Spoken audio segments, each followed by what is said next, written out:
Boa noite a todos. Sejam todos muito bem-vindos. É muito bom ver os rostinhos novos na casa essa noite, né? Vou ler alguns recados, tá? Então vou pedir para vocês ou desligarem o celular ou deixar ele no vibra, tá bom? Para que não atrapalhe o nosso estudo, né? A gente pede também que se evite as conversas, também pelo mesmo motivo. Após a palestra, a gente pede que se mantenham no lugar e aí o coordenador do passe vai chamando por fileira para que a gente possa aplicar o passe, tá? Quem não quiser tomar o passe, tá tudo bem. Após a palestra, a oração final, fica à vontade para retornar para sua casa e voltar na semana que vem.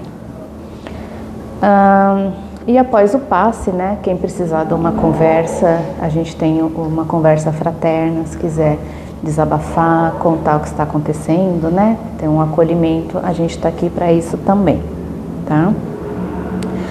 Na mesa ali na entrada nós temos os cadernos das intenções para encarnados e desencarnados, então se vocês quiserem colocar o nome inteiro ali, para que a gente possa fazer prece, tá bom?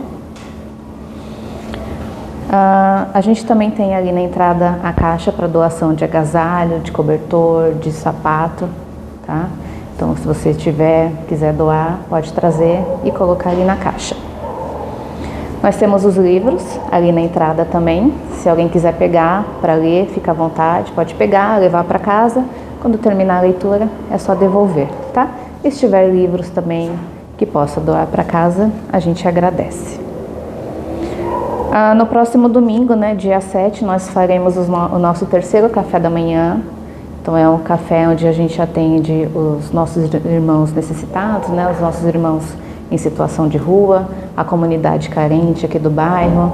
Então a gente vem, faz o café aqui, fica um tempo aqui para servir a comunidade e depois a gente pega e coloca nos carros e vamos atender os irmãos que estão aí pela cidade, tá? Os recados são esses. Eu vou pedir então que a gente feche os nossos olhos, que a gente acalme o nosso coração. Vamos pedir a Deus, nosso Pai, que esteja presente aqui com a gente, o nosso irmão Jesus, a espiritualidade amiga, trabalhadora da casa. Agradecer a oportunidade de estarmos aqui reunidos para mais uma noite de palestra, de aprendizado. Que o nosso irmão seja intuído com as melhores palavras nessa palestra essa noite e que a gente possa absorver todo o conhecimento, aprendizado com muita sabedoria. Tá?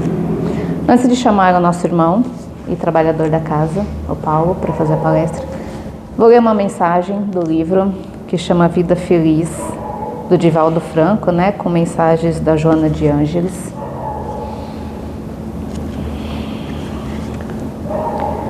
Nunca retribuas maldade com vingança ou desforço. O homem mau se encontra doente e ainda não sabe. Dá-lhe o remédio que minorará o seu aturdimento, não usando para com ele dos recursos infelizes que ele se utiliza para contigo. Se alguém te ofende, o problema é dele. Quando és tu quem ofende, a questão muda de configuração e o problema passa a ser seu. O ofensor é sempre o mais infeliz. Conscientiza-te disso e segue tranquilo. Então, vou chamar o nosso irmão Paulo. Boa palestra. Obrigado. Boa noite a todos. Boa noite. Estudando para fazer essa palestra, me deparei com alguns materiais e chega a ser de uma grande covardia citar apenas Jesus como um grande exemplo de amor ao próximo. Mas é realmente quem mais inspira. Chegando em algumas leituras, primeiro eu pesquisei qual que era o significado de amor incondicional e estava conhecido como afeto sem quaisquer limitações, pleno, completo e absoluto. E essa não é a definição só de amor, é de amor incondicional. No Livro dos Espíritos, a definição para amor incondicional diz que é a lei de atração para os seres vivos e organizados, e a atração é a lei de amor para a matéria. Tem algumas outras literaturas que eu tive contato em que diz que o amor vindo de Deus é o que mantém o universo todo em funcionamento, sem que ele entre em colapso, independente do nível de evolução que o planeta se encontra. No nosso caso, o planeta Terra, a gente está numa fase de transição em que as coisas vão melhorar bastante. Talvez a gente não esteja mais entre os que vão passar por ela, mas a transição está acontecendo.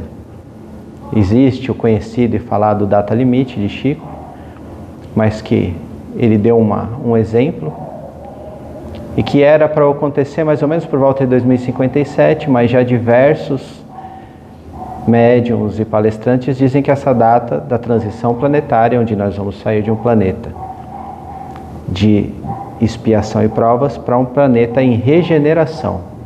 O que é isso? Que nosso planeta deixará de sentir tanta dor, com tantas aflições, e passará a ser um planeta mais ditoso, mais feliz. Não que não teremos problemas, mas que os planetas serão menores. Os problemas serão menores. Nesse sentido, a gente consegue entender que há uma evolução. No livro Renúncia, um dos 4 grandes livros de Emmanuel feito por Chico Xavier, é uma história, é um romance muito profundo, em que é regido por 2 espíritos da mulher, eu não decorei o nome ainda, mas são espíritos que vêm do há 2000 anos atrás, e depois dos 50 anos, que são 2 livros antes, e depois vem Renúncia. E há uma passagem nesse livro em que Pollux, que é um dos personagens de há 2000 anos e de 50 anos atrás, está no umbral, refletindo, junto com outros irmãos, do que ele havia feito na última encarnação. Todos esses irmãos da igreja. E em certo momento ele acaba ficando sozinho, se pega em oração, e ele percebe o quanto ele havia prejudicado tendo a oportunidade de ajudar. E ele lembra do amor dele, a pessoa que esteve com ele esse período todo, e começa a orar por ela. Mas sem que ele percebesse, ela já estava lá. E o que a gente chama de faixa vibratória, quando a gente está com muita raiva, com muito ódio, principalmente no umbral, que é uma zona em que as pessoas sentem muita culpa pelo que fizeram, acabam pagando pelas coisas erradas que fizeram. Existem espíritos de luz, espíritos superiores, que acompanham essas pessoas. E a mulher dele estava lá. Alcione é o nome dela. Alcione acompanhava toda a discussão, toda a conversa. E naquele momento em que ele começa a fazer oração, Alcione aparece para ele. Há que se lembrar que Alcione já havia passado por todas as provas que ela precisaria passar no nosso planeta Terra. E ela não tinha mais necessidade de encarnar aqui. Ela já estava vivendo no planeta de Sirius, que fica em outro sistema. E ela então conversa com Pollux e ele pede para que ela possa acompanhá-lo em mais uma encarnação, para que ele possa se redimir de tudo que ele havia feito. Ela vai até o planeta dela, conversa com o mentor, com o orientador dela, e explica a situação e pede para que ela possa voltar, fazendo uma renúncia total da sua evolução, praticando para com Pollux o seu amor incondicional. O mentor confirma com ela, porque é uma situação muito difícil, em que ela vai voltar para um planeta ainda muito difícil, por volta de 1700, no meio da Inquisição, onde a igreja tinha total poder sobre as pessoas, para que ela pudesse ajudar Pollux a evoluir. Quando ela consegue a autorização, o nascimento dela começa a ser programado junto com o de Pollux. Então a gente vai para Paris por volta de 1750, onde outros participantes dessa história estão conversando. Entre eles um casal de primos, eles conversam. E o rapaz vira para a moça e fala: eu preciso falar uma coisa muito importante para você. E essa moça, então, muito apaixonada pelo seu primo, acha que ele vai se declarar para ela e pedi-la em casamento. E ele fala: estive na Espanha recentemente e estou apaixonado por uma outra mulher. Ela tenta não transparecer, mas naquele momento em diante ela passa a ficar determinada a acabar com aquela outra mulher que ela nem sabia quem era. E ele então viaja para a Espanha, onde essa outra mulher vive. A prima dele faz uma amizade com outro rapaz que tinha interesse nessa moça, e os dois entram em conchavo para destruir esse casal, para separar o casal, para que cada um possa satisfazer o seu ego. Num belo momento, no meio da história, a América é descoberta e estão saindo navios em grande quantidade para popular aquele continente, em que a mão de obra era abundante, os recursos eram abundantes e eles poderiam constituir uma vida financeira, uma vida melhor. A mulher espanhola engravida, a mãe dela está doente, e esse rapaz recebe o convite para ir para os Estados Unidos. Ele aceita, com o objetivo de construir família, e para que ele possa levar a sua família para lá. Então ele vai constituir um patrimônio. A prima dá um jeito e vai junto. Chegando lá, a primeira coisa que ela faz é escrever uma carta para a esposa dele falando que ele morreu na viagem.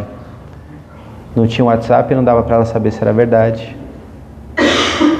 Acabou ficando ela com a filha recém-nascida, a mãe morta, sem o marido e agora se achando viúva, e para informação de todos os parentes, ela era viúva.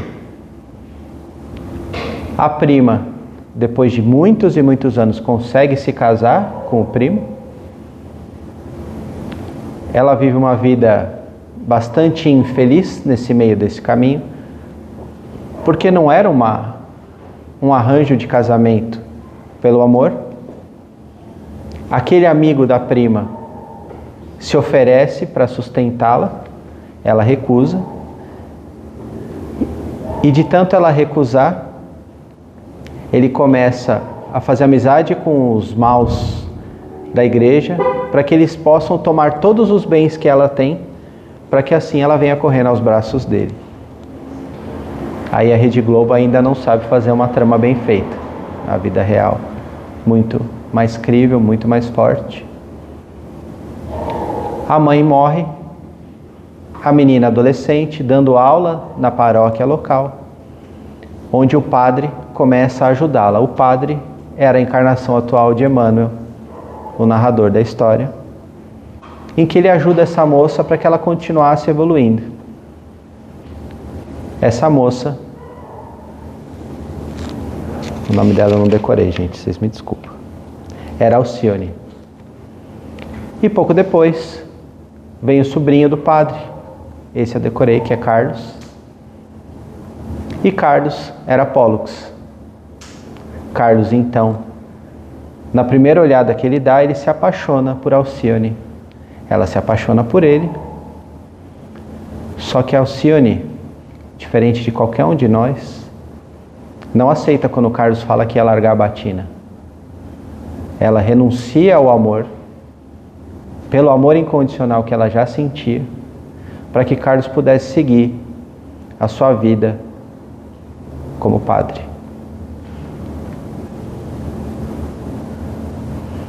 Alcione casa, tem um filho, seu marido morre em alguma das guerras. Ela acaba adotando um menino bastante deficiente e mora no interior da Espanha, cuidando da sua fazendinha, com a igreja querendo tomar suas terras a qualquer preço, amando do outro senhor. Seu pai vive nos Estados Unidos com a prima, não teve mais filhos e sempre se recorda da esposa que faleceu grávida, porque foi essa a informação que a prima deu. Os anos passam, 20 anos, a igreja acaba conseguindo tomar a casa da moça, que é ajudada pelo padre, e ela é levada para Paris. No mesmo tempo que seu pai e a prima, que era a atual esposa, acabam voltando para Paris, porque os Estados Unidos tinha dado bastante dinheiro a ele e ele podia voltar e ter uma vida confortável. E pelas coincidências e ironias do destino, a moça precisando de um emprego, o pai precisando de uma empregada, a moça passa a trabalhar para ele sem saber. Ao que a prima bate o olho, a menina é a cara da mãe, ela fica desconfiada. No primeiro momento ela desconfia que era um caso, e quando ela percebe, era tarde demais, o rapaz havia descoberto que era sua filha, que era sua própria empregada. A menina então, em benefício da madrasta e prima, renuncia à presença do pai, pelo amor incondicional que ela sentia pelo seu pai, para que ele pudesse continuar feliz com a prima, e ela foi viver a vidinha dela. Ela então perde tudo que ela tinha e acaba virando freira, por indicação do padre, para que ela pudesse, naquele momento, ter onde morar e ter o que comer. Sua prima morre, seu pai acompanha ela até o fim, mas acaba falecendo, e ela então se dedica à caridade, sendo altruísta, dedicando seus esforços e seu amor às crianças da igreja que ela servia, às crianças do vilarejo, a pessoas desconhecidas, amando todos de maneira incondicional, sem perguntar nem o nome. O tempo passa e o convento que ela servia começa a questionar, porque ela tem ideias mais espirituais, que até hoje são um pouco condenadas no meio da igreja, mas que naquela época poderiam levar qualquer pessoa com um pouco mais de opinião à morte. A menina então passa a falar um pouco demais, e a freira, já com um pouco de raiva e ciúmes, aprisiona ela no mosteiro, nas prisões, para que ela fosse questionada pelos padres da Inquisição. E ela é largada e abandonada nessa prisão por mais de um mês, com pouca comida, num lugar úmido, frio, sem coberta. Até que um dia, um padre novo lembra ao inquisidor que haviam pessoas nas masmorras que eles precisariam interrogar, e que essas pessoas já estavam lá há um bom tempo largadas e ninguém nem sabia o estado. Esse padre, a muito contragosto, com muita raiva, se dirige a todas as celas, e em todas as celas as pessoas estavam já mortas, de frio e de fome. Quando ele entra na cela e se depara com aquela freira, ele tem uma imagem chocante, que a freira está deitada nos seus últimos suspiros, e esse padre então chora, e quando ela o vê, ela fala: Carlos, por quê? E Carlos, mais uma vez, tendo errado em mais uma encarnação, se desespera chorando, vendo Alcione morta aos seus pés. Alcione, que recusou o amor de um casal para viver um amor santo. Alcione, que recusou o amor do seu pai, pelo amor que ela sentia, para que ela não atrapalhasse. para que o amor da sua vida pudesse seguir sua vida, o que ela pensava que seria uma vida santa. A Alcione, então, cumpre o seu papel de maneira exemplar, renunciando de tudo que ela precisava renunciar, de uma maneira bastante diferente do que Pollux fez como Carlos. É um exemplo e é um romance muito bonito, muito conhecido, mas que faz com que a gente reflita sobre a situação de pessoas que conseguem, por conta do amor incondicional, abrir mão da própria felicidade. De uma maneira que possamos aprender com a lição, ou pelo menos tirar de reflexão o quanto somos egoístas e o como estamos pensando nesse momento que eu jamais faria o que ela fez. Que a hora que ele ofereceu a batina, quem sabe aceitaríamos e casaríamos, quem sabe o que aconteceria. Mas firme no amor a Cristo, firme no amor ao próximo, a Alcione recusou o amor de Carlos. Esses dias a gente estava saindo daqui ou indo para algum lugar com meu filho e passamos a conversar de sensações que experimentamos aqui e chegamos à conclusão de que o amor é o mais forte que sentimos aqui.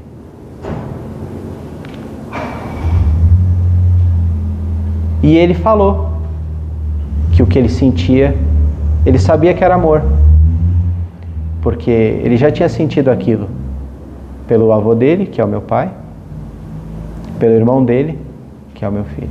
E ele sabia o que era amor. E ele amava. E ele sabia replicar aquele sentimento para outras pessoas.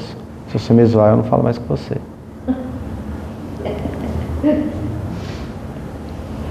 E enquanto ele falava aquilo, eu ficava pensando, pô, mas e eu? E enquanto eu pensava de uma maneira egoísta, ele me perguntou, e você? Como você vê o amor?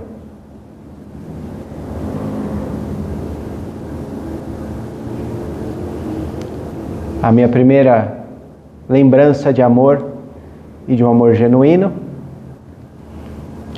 e a minha âncora para que eu possa esquecer de toda a raiva que eu sinto é lembrar do momento que eu vi meu filho nascer e vi ele sendo colocado no berçário e eu fiquei por mais de 1 hora ali observando como que eu, uma pessoa tão ruim, tinha sido capaz de ajudar a trazer à vida uma coisinha daquela, tão bonita. E ali eu sabia o que era o amor. E toda vez que eu penso como é, como pode ser, e que eu preciso de um momento para ancorar o amor incondicional, eu lembro dessa cena. Fica redundante dizer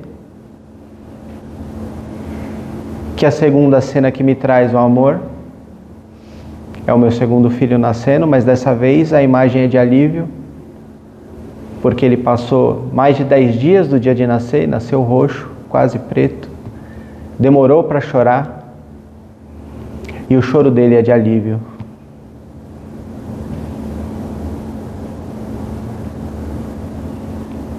São sensações completamente diferentes, mas que me remetem ao amor incondicional, que é o que eu penso toda vez que eu estou fazendo um trabalho, em outros dias, que eu saio para fazer acompanhamento de doação de sopa, no café da manhã que a gente está, ajudando pessoas que a gente nunca viu, talvez nunca veja novamente, pessoas que a gente não está vendo e a gente ajuda, lembrando de uma cena tão bonita, tão marcante de um amor,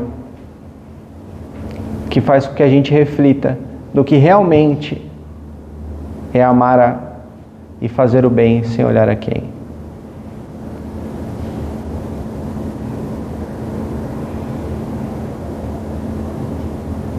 Peguei você agora, né?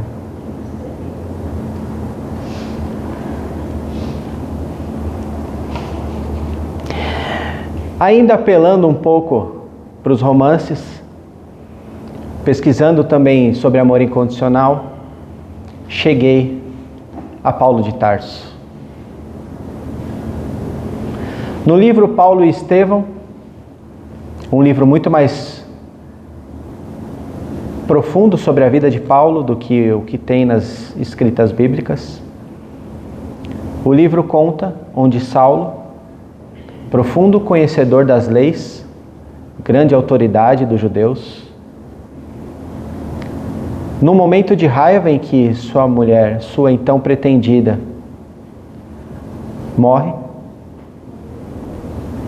sai a captura de Ananias. A memória ainda está boa. E nos portões de Damasco, na captura do homem que ele achou que tinha matado sua esposa, Saulo, de cima de seu cavalo, vê Jesus descendo em plena luz.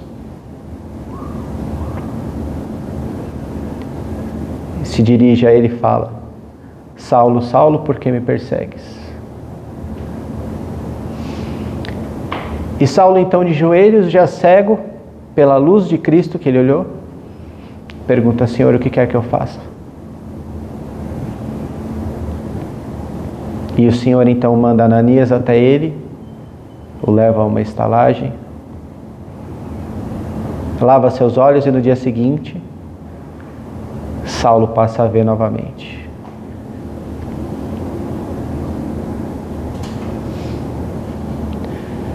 Saulo passa, e eu acho que todo mundo sabe, ele muda seu nome, ele é batizado, e ele passa a se chamar Paulo, ainda profundo conhecedor da lei. Eu não preciso aqui falar mais um livro maravilhoso, recomendo bastante a leitura, mas que, por mais que ele não tenha convivido pessoalmente com o nosso Mestre, com o Senhor Jesus, ele era talvez até mais conhecedor de Jesus do que todos os apóstolos que conviveram com ele. Paulo de Tarso foi até a Grécia pregar e preferiu voltar para a Judéia, para Jerusalém, porque lá em Atenas ele foi ignorado quando foi pregar. E ele preferia ser açoitado quando falasse o nome de Cristo do que ser ignorado por falsos cultos, por falsas pessoas inteligentes. Paulo de Tarso pregou como poucos, sempre falando do amor incondicional que Cristo tinha pelo próximo, o qual ele se espelhou. Pedro fundou a primeira igreja, a Casa do Caminho, mas Paulo foi quem fundou o maior número de igrejas por todo o Oriente Médio, levando a palavra de Cristo a pessoas que só queriam comer, dormir, e que passaram, a partir de ouvir a palavra, ter fé e a amar alguém em que eles nunca nem tinham ouvido falar.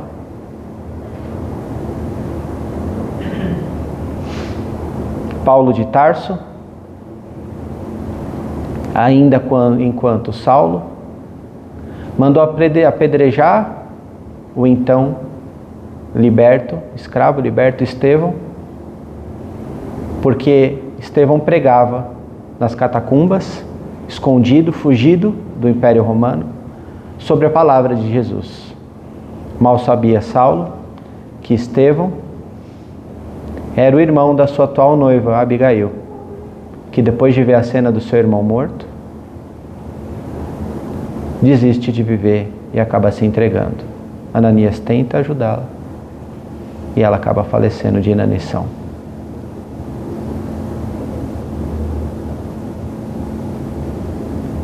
No dia final de Paulo, em Roma, depois de uma pregação, Ele é abordado por soldados que o respeitavam muito, porque Paulo de Tarso também era um cidadão romano, mas era muito respeitado também, pois ele nunca falava mal, nunca dirigia a palavra de maneira raivosa a ninguém. E o soldado, com medo, Paulo diz: faça seu trabalho, meu rapaz. O soldado então o decapita.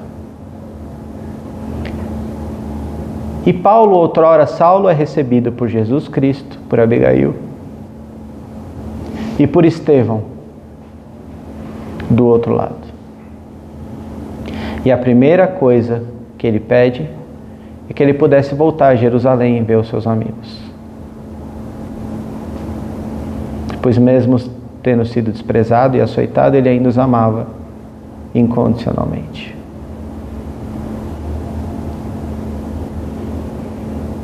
Que possamos todos sair daqui com a mensagem de que não importa se somos amados de volta, da mesma intensidade ou não, podemos sim amar incondicionalmente, sem esperar nada em troca. Podemos sim ajudar a pessoas que não conhecemos, não sabemos, não vemos, e amá-las de maneira incondicional, assim como o nosso Mestre Jesus fez. Muito obrigado a todos. Boa noite.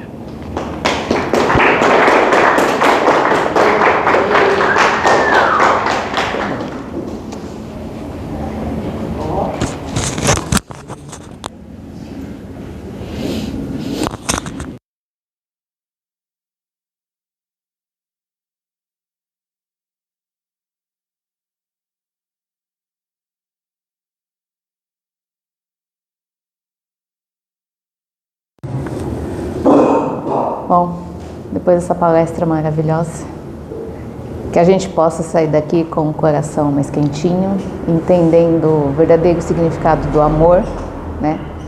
Que a gente ame as pessoas, talvez não pelo que elas são hoje, mas pelo que a gente acredita que elas serão um dia, né? Então vamos agradecer ao nosso Pai, ao nosso irmão Jesus, pela palestra de hoje, por estarmos aqui, agradecer pelo conhecimento recebido. Vamos pedir a oportunidade de sermos anjos encarnados para as pessoas que cruzam os nossos caminhos ao longo da semana, ao longo da vida. Que a gente possa fazer pelo outro o que a gente gostaria de receber. Que assim seja.